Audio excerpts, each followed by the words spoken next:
Hello दोस्तों, स्वागत है आपका डे 6 के साथ में। और आज शाम तक आपको पूरी तीनों जो बची हुई वीडियोस हैं 6, 7, 8 सारी मिल जाएंगी। और आज ही हम लोग सारी की सारी फिजिक्स को खत्म कर लेंगे। उसके बाद कुछ और अच्छे टॉपिक्स, कुछ और अच्छी प्रैक्टिस, पेपर होने में भी लगभग 15-20 दिन, 1 महीना है, तो अच्छे से हम लोग प्रैक्टिस करेंगे। सारी की सारी पीडीएफ टेलीग्राम पे हैं, BDKDNBSC सर्च कर लेना, मिल जाएंगी। जो लोग एप्लीकेशन पे देख रहे हैं यहीं पे आपको अलग से फोल्डर में मिल रही है, तो कोई दिक्कत की बात नहीं है। चलिए सर, यूनिट नंबर 6 मेरे भाई, अ फ्रीक्वेंसी रिस्पॉन्स कर्व, ठीक है, यानी आवृत्ति वाला जो कर्व होता है, ग्राफ होता है, गिव्स गुड रिजल्ट्स, यानी अच्छे रिजल्ट देता है in a large frequency range for which of these, यानी कौन से एम्पलीफायर में फ्रीक्वेंसी वाला जो ग्राफ है, फ्रीक्वेंसी वाला जो कर्व है, वो एक अच्छा रिजल्ट देता है मेरे भाई। तो ये है आरसी कपल्ड एम्पलीफायर। पिछले वाले में हम लोग पढ़ चुके हैं आरसी कपल्ड एम्पलीफायर क्या होता है, जिसकी स्टेजेस को जोड़ने के लिए आर और सी का इस्तेमाल किया जाता है सर, ठीक है।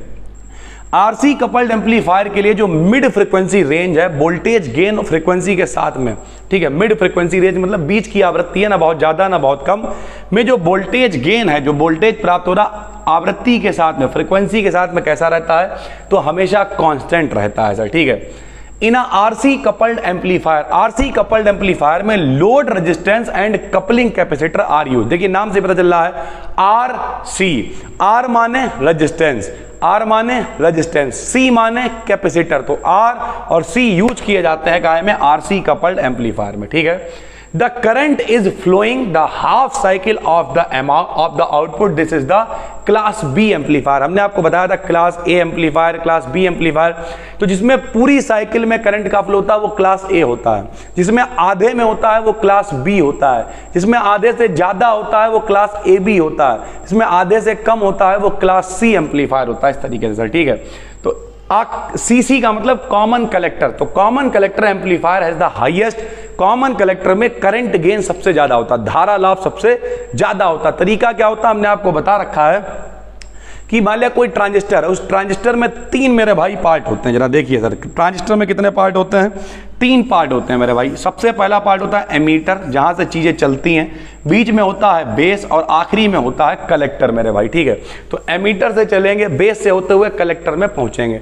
तो जब कभी भी कॉमन कलेक्टर मतलब क्या, कलेक्टर बीच में लगा होगा, इधर उधर अलग अलग बैटरीज लगी होंगी, तो कॉमन कलेक्टर कहेंगे, इसमें करंट गेन सबसे ज्यादा होगा। The maximum overall efficiency of a transformer coupled class A amplifier इस परसेंट कितनी होती है, 50% होती है। यानी maximum overall efficiency, overall efficiency का मतलब क्या है, दक्षता, एफिशिएंसी मतलब काम करने की क्षमता, ऑफ अ ट्रांसफार्मर, कोई ट्रांसफार्मर है जो कपल्ड है क्लास ए एम्पलीफायर से। ट्रांसफार्मर कपल्ड एम्पलीफायर क्या होता है, जब मल्टी स्टेजेस को जोड़ने के लिए ट्रांसफार्मर का यूज करते हैं, आरसी का यूज करते हैं तो आरसी कपल्ड एम्पलीफायर, ट्रांसफार्मर का यूज करते हैं तो ट्रांसफार्मर कपल्ड एम्पलीफायर। तो जो transformer coupled class A amplifier है उसकी एफिशिएंसी यानी काम करने की क्षमता कितनी होती है, तो वो होती है मेरे भाई 50%। कितनी होती है, 50%। इन अ क्लास ए एम्पलीफायर, कोई class A amplifier, conduction extend over 360 degree because Q point S, जो कंडक्शन मतलब चालन है वो 360 डिग्री तक चला जाता है। क्यों, क्योंकि सेंटर्ड ऑन लोड लाइन, क्योंकि जो क्यू पॉइंट होता है, क्यू पॉइंट क्या होता है, क्यूसेंट पॉइंट होता है, रेस्ट पॉइंट होता है, वो होता है centred on load line, load line के बिल्कुल सेंटर पर होता है। अगर आपको नहीं पता है तो हमने आपको बता दे रहे हैं हम थोड़ा सा सर, इस तरीके देखिए, जब डीसी अप्लाई हो रही होती तो इस तरीके के ग्राफ चलते हैं और उनमें ऐसे करके जो बनता है उसे कहते हैं डीसी लोड लाइन। यहाँ पर होता है कट ऑफ पॉइंट, यहाँ पर होता है सैचुरेशन पॉइंट, ठीक है। और जो एसी वाली होती है वो थोड़ी सी और झुकी हुई होती है, जहाँ पे दोनों जुड़ते हैं मेरे भाई उसे कहते हैं क्यू पॉइंट। क्या कहते हैं, क्यू पॉइंट कहते हैं। Cross over distortion occurs in amplifier, जो क्रॉस ओवर डिस्टॉर्शन होता है, डिस्टॉर्शन मतलब क्या होता है, विकृतीकरण, ठीक है। आप फ्रीक्वेंसी सही नहीं आ रही है, आवाज सही नहीं सुनाई दे रही है, आवाज हम आपको एक एग्जांपल दे रहे हैं, उसके अलावा वोल्टेज है, फ्रीक्वेंसी है, बहुत सारी चीजें हैं, तो उसे क्या कहते हैं, पुश एंड पुल, ठीक है sir. The main use of a class C amplifier, class C amplifier का यूज क्या है, तो इन कम्युनिकेशन साउंड इक्विपमेंट्स, यानी जो क्लास सी एम्पलीफायर होता है, जो साउंड इक्विपमेंट्स होते हैं उनमें हम लोग इसका इस्तेमाल करते हैं। कम्युनिकेशन साउंड इक्विपमेंट्स हैं, माइक हमने यहां से लगाया है, सारी चीजें चल रही हैं, तो क्लास सी एम्पलीफायर का इसमें इस्तेमाल कर सकते हैं सर, ठीक है। An amplifier is said to suffer from distortion, यानी कोई एम्पलीफायर में डिस्टॉर्शन है, ये कहा जाएगा कब कहा जाएगा? जब आउटपुट कैसा होगा? डिफरेंट फ्रॉम इट्स इनपुट, यानी इनपुट कुछ और दिया जा रहा है, आउटपुट कुछ और आ रहा, हम बोल कुछ और रहे हैं और सामने नहीं डिस्टॉर्शन हो रहा है, फ्रीक्वेंसी ऊपर नीचे मैच नहीं कर पा रही है, कुछ भी बोल रहा, तो उसे क्या कहेंगे मेरे भाई? डिस्टॉर्शन कहेंगे सर, ठीक है।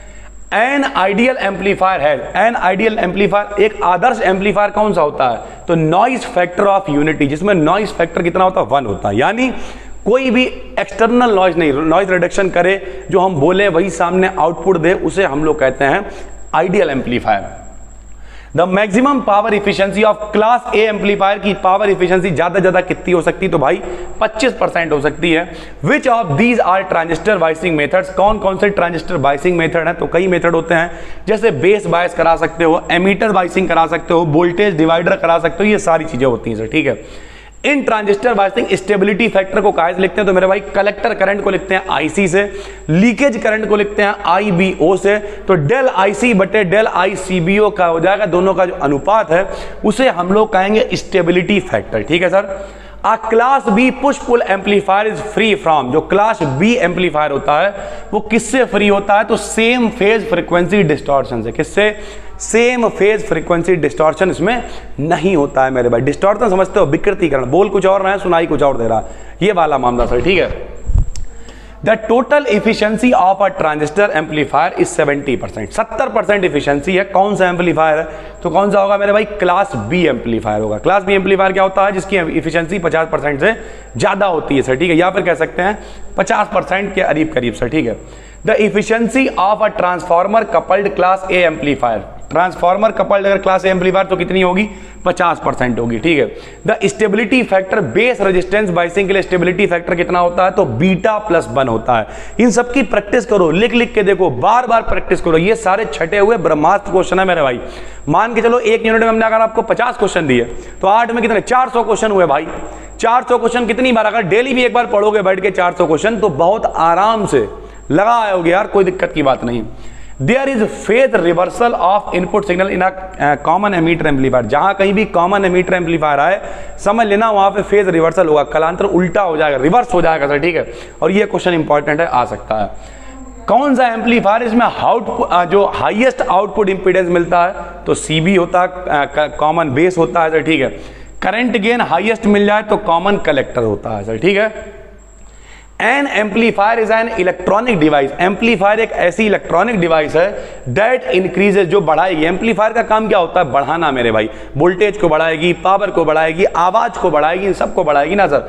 तो AC करंट, वोल्टेज, पावर, इन सबको जो बढ़ा देता है, प्रवर्धित कर देता है, वो एम्पलीफायर कहलाता है, ठीक है। The changing process of a low signal into high signal, come signal को हाई सिग्नल में बदलना क्या कहलाता है? एम्पलीफिकेशन कहलाता है, और जो बदलता है उसे क्या कहते हैं? एम्पलीफायर कहते हैं सर, ठीक है। The gain of N amplifier is, तो गेन कैसे निकालते हैं? आउटपुट बटे इनपुट, कितना इनपुट दिया, कितना आउटपुट मिला, उनका अनुपात निकालोगे तो उसे कहेंगे गेन। क्या कहेंगे? गेन। जैसे कोई कहे करंट गेन बताओ, तो आउटपुट करंट बटे इनपुट करंट, गेन निकल आएगा सर, ठीक है। पावर गेन कैसे निकलेगी? देखो पावर गेन का मतलब होता है P, और P बराबर फॉर्मूला होता है V इंटू I, तो पावर गेन बराबर voltage gain into current gain, ये फॉर्मूला आपको पता होना चाहिए। वोल्टेज गेन इज 20 दे रखा है, जरा देखना मेरे भाई, वोल्टेज गेन कितना दे रखा है? 20, यानी V का मान सरल भाषा में कहते हैं तो V है, 20 है, हालांकि वोल्टेज गेन को AB से लिखते हैं, हम B से लिख ले रहा था, ठीक है। पावर गेन कितना है मेरे भाई? 2000 है। कह रहा करंट गेन I बताओ, फार्मूला क्या होता है बताओ? P बराबर BI होता है। P का मान कितना है? 2000 है। B का मान कितना? 20 है। 0 0 बढ़ा दिया, 2 से काटा 100 बार, तो I का मान कितना आ जाएगा? 100 आ जाएगा। इस तरीके से मेरे भाई ये सवाल लगा करते हैं। The characteristic of a common emitter amplifier इस कैसा होगा? तो phase reversal of the signal होगा। हमने पहले ही बताया कॉमन एमीटर की बात आए तो फेज रिवर्सल होगा सर, ठीक है। ये इंपॉर्टेंट, देखिए दोबारा से आ गया। Maximum power gain is possible, अधिकतम पावर गेन कब होगा? ये देखिए कॉमन एमीटर में होगा, फिर से सर अगेन, ठीक है। सबसे ज्यादा यूज भी कौन सा करा जाएगा? Common emitter. देखिए मोस्टली यूज्ड कॉन्फ़िगरेशन कौन सा है? कॉमन एमीटर यार, कॉमन एमीटर सबसे बढ़िया है सर, ठीक है। कॉमन कलेक्टर एम्पलीफायर में हाईएस्ट करंट गेन होगा, कॉमन बेस में लो पावर गेन होगा सर, ठीक है। ये सारी चीजें पता होनी चाहिए।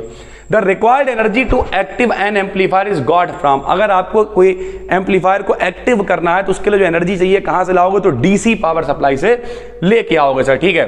For impedance matching which of the transistor amplifier is used. ठीक है, इंपीडेंस क्या होता है आपको बता चुके हैं। नॉर्मल अगर हम बात करें तो जो प्रतिरोध होता है R वो DC के लिए होता है, और इंपीडेंस होता है मेरे भाई Z जो AC के लिए होता है। तो जो AC यूज करा जाएगा वो CC कॉन्फ़िगरेशन यानी कॉमन कलेक्टर कॉन्फ़िगरेशन में यूज करा जाएगा। उसके बाद ट्यून्ड एम्पलीफायर क्या होता है, तो ट्यून्ड एम्पलीफायर को रेडियो एम्पलीफायर भी कहते हैं सर। ठीक है, इन हाई फ्रीक्वेंसी ट्रांजिस्टर बेसिस, तो हाई फ्रीक्वेंसी के जो ट्रांजिस्टर का जो बेस होता है वो पतला रखा जाता है। क्यों? ताकि इधर एमीटर से इलेक्ट्रॉन निकलेंगे, बेस से होते हुए ज्यादा से ज्यादा इलेक्ट्रॉन पहुंचेंगे कलेक्टर में, ज्यादा से ज्यादा लोग आपस में रिकंबाइन होंगे और बहुत सारी करंट का फ्लो होगा, फ्रीक्वेंसी बढ़ेगी।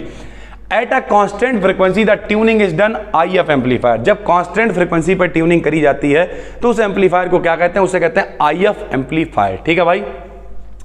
इन voltage and power amplifier their base is, जो वोल्टेज और पावर एम्पलीफायर होते हैं, पावर का मतलब बढ़ा दे जो पावर को एम्पलीफायर, उसमें कैसे होते हैं मेरे भाई? उसमें बेस कैसा होता है? थिन और थिक, पतला रखा जाता है। क्यों? ताकि आसानी, अभी हमने बताया इधर से उधर इलेक्ट्रॉन है, होल है, वो सब जा पाए और करंट का फ्लो अच्छे से हो पाए। ठीक है। वोल्टेज एम्पलीफायर्स आर कैसे होते हैं? तो वोल्टेज एम्पलीफायर्स के सिग्नल बहुत लो होते हैं, इन्हें लो सिग्नल एम्पलीफायर्स भी कहते हैं। हाई सिग्नल एम्पलीफायर्स कौन से होते हैं? पावर एम्पलीफायर, जो पावर को बढ़ा देते हैं पावर एम्पलीफायर कहलाते हैं। वोल्टेज एम्पलीफायर में ट्रांसफार्मर कपलिंग होती है, अभी आपको बताया कई तरीके के कपल्ड एम्पलीफायर होते हैं, RC coupled, transformer coupled, LC coupled. तो जिसमें कपलिंग के लिए दो स्टेजेस को कपलिंग के लिए ट्रांसफार्मर का यूज करते हैं, उस एम्पलीफायर को कहते हैं transformer coupled amplifier. The graph between frequency end voltage gain, frequency यानी आवृत्ति और वोल्टेज लाभ के बीच में जो ग्राफ खींचा जाता है उसे क्या कहते हैं? उसे कहते हैं फ्रीक्वेंसी रिस्पॉन्स। ठीक है, यानी आवृत्ति क्या बोल सकते हैं उसे? रिस्पॉन्स को हिंदी में कह दो प्रतिक्रिया कह लो सर। ठीक है। उसके बाद the gain of RC coupled amplifier, RC coupled amplifier का गेन कितना होता है, कैसा होता है? तो increases at low frequency, frequency कम होगी तो गेन इसका ज्यादा होगा। The gain remains constant from 0 to a maximum value, यानी रिमेन्स कांस्टेंट हमेशा रहेगा 0 से मैक्सिमम वैल्यू तक भी, तब वो क्या होगा? तो वो कहलाएगा direct coupled amplifier. Direct coupled amplifier क्या होता है? दो स्टेजेस को डायरेक्ट जोड़ दिया जाता है, इसमें कोई RC नहीं, कोई LC नहीं, कोई ट्रांसफार्मर नहीं, कुछ भी नहीं, उसे कहते हैं डायरेक्ट कपल्ड एम्पलीफायर। इसमें गेन जो है वो हमेशा कांस्टेंट रहता है 0 से लेकर एक मैक्सिमम वैल्यू तक। ठीक। The need of high signal amplifier, जो हाई सिग्नल एम्पलीफायर होते हैं उनकी कहाँ पे उनकी जो है नीड चाहिए होती है? तो उनकी नीड होती है कब? जब हमें पावर बढ़ानी हो, पावर गेन एम्पलीफायर, तो फ्रीक्वेंसी ज्यादा चाहिए होगी सर। ठीक है। Frequency response curve will be best in, सबसे अच्छा फ्रीक्वेंसी रिस्पांस कर्व किस में मिलता है? तो 0 से मैक्सिमम तक कांस्टेंट रहती है फ्रीक्वेंसी, और ये होता है किसमें? डायरेक्ट एम्पलीफायर में सर। ठीक है, डायरेक्ट कपल्ड एम्पलीफायर में। The main reason of linear distortion, जो लीनियर डिस्टॉर्शन, सीधा सीधा डिस्टॉर्शन दिखता है, उसका रीजन क्या है? तो different phase change in frequency component, जो फ्रीक्वेंसी कंपोनेंट होते हैं उनकी कलाओं में अंतर होता है, कलांतर जिसे हम लोग कहते हैं, फेज डिफरेंस कहते हैं, उस वजह से लीनियर डिस्टॉर्शन दिखता है। The distortion in audio frequency amplifier को हम लोग क्या कहते हैं? तो फेज डिस्टॉर्शन कहते हैं। बहुत बार होता है, आपने देखा होगा एम्पलीफायर है, एम्पलीफायर वो क्वालिटी नहीं दे पा रहा है जो हम लोग एक्चुअल में चाहते हैं, वो क्यों? डिस्टॉर्शन है भाई, तो उसे क्या कहते हैं मेरे भाई? फेज डिस्टॉर्शन कहते हैं। Power transistor are made big, power transistor बड़े बनाए जाते हैं, क्यों? टू रिमूव हीट, हीट को रिमूव करने के लिए पावर ट्रांजिस्टर हमेशा बड़े बनाए जाते हैं। इन लाउड स्पीकर भी यूज, जो लाउड स्पीकर होता है उसमें कौन सा? ऑडियो पावर एम्पलीफायर होता है। लाउड स्पीकर के लिए क्या करोगे? ऑडियो है मेरी यहाँ पर आ रही है, ये माइक लगा हुआ, ये क्या है? ये सिर्फ नॉइस कैंसिलेशन कर रहा है सर। ठीक है, एको वगैरह खत्म कर रहा है, लेकिन अगर हमें एम्पलीफाई करना, आवाज को बढ़ाना है, तो हमें क्या करना पड़ेगा? पावर एम्पलीफायर लेके आना पड़ेगा, एम्पलीफायर लगाना पड़ेगा और काम करेगा वो सर। ठीक है। Class A amplifiers are use, class A amplifier को कहाँ यूज किया जाता है? तो amplification of large band audio frequency signal, जो ऑडियो फ्रीक्वेंसी सिग्नल होते हैं बड़े बड़े लेवल पे सर। ठीक है, उन सबको इस्तेमाल करने के लिए, उन सबको एम्पलीफाई बढ़ाने के लिए क्लास ए एम्पलीफायर यूज करते हैं। Class A amplifier is used कब? जब लीस्ट डिस्टॉर्शन इज रिक्वायर्ड, जब हम चाहते हैं कि बहुत कम डिस्टॉर्शन हो मेरे भाई, ना के बराबर डिस्टॉर्शन हो, तब हम लोग क्लास ए एम्पलीफायर का यूज करते हैं। उसके बाद है the amplifier with highest collector efficiency, collector efficiency बहुत ज्यादा हो, कौन है? तो क्लास सी में कलेक्टर इफिशिएंसी बहुत ज्यादा होती है। क्लास ए एम्पलीफायर कहाँ यूज होते हैं? RF एम्पलीफायर में यूज होते हैं सर। ठीक है। Transistor are use as a switch, class D कहलाता है उसे सर। ठीक है, जब ट्रांजिस्टर को स्विच के रूप में इस्तेमाल करते हैं तो उसे क्लास डी कहते हैं। Efficiency and distortions both are least, बहुत कम होते हैं, इफिशिएंसी और डिस्टॉर्शन दोनों 25% केवल होती है, उसे कहते हैं class A amplifier. The common collector amplifier has input impedance but output impedance, high input impedance होता है लेकिन जो आउटपुट मिलता है वो बहुत कम होता है, किसमें? कॉमन कलेक्टर एम्पलीफायर में। Conduction angle of class B amplifier कितना होता है? 180 होता है सर, ठीक है। उसके बाद for class A operation Q point जो है वो लोकेटेड एट कहाँ होता है? तो सेंटर पे होता है, ये बात ऊपर भी हो चुकी है, लोड लाइन के सेंटर पर, ठीक है, जहां पर दोनों लोड लाइन एक दूसरे को काटती हैं, अभी हमने आपको बताया था सर, ठीक है, इस तरीके से बनता है सर, ठीक है। यहाँ पे आता है क्या? डीसी लोड लाइन, थोड़ी सी ज्यादा स्टीपर होती है एसी लोड लाइन, ठीक है, जहां पर ये काटते हैं उसे हम लोग क्या कहते हैं? क्यू पॉइंट कहते हैं सर, ठीक है। The conduction angle of class A B amplifier के लिए कितना होता है? तो 180 और 360 के बीच में होता है सर, ठीक है। The theoretical limit for the efficiency of a class B amplifier के लिए कितना हो सकता है? तो थ्योरेटिकल लेवल पे 78.5%, हालांकि इतना देता नहीं है, प्रैक्टिकल लेवल पे ये कम ही देता है सर, ठीक है। नॉन लीनियर डिस्टॉर्शन जब होता है तो उसे क्या कहते हैं? तो distortion when viewed in the frequency domain, जिसे हम लोग हार्मोनिक्स कहते हैं सर, ठीक है। A class B amplifier conducts only when there is input signal, यानी जब इनपुट सिग्नल होगा तभी क्लास बी एम्पलीफायर कंडक्शन करेगा, धारा का प्रवाह करेगा, एम्पलीफाई करेगा।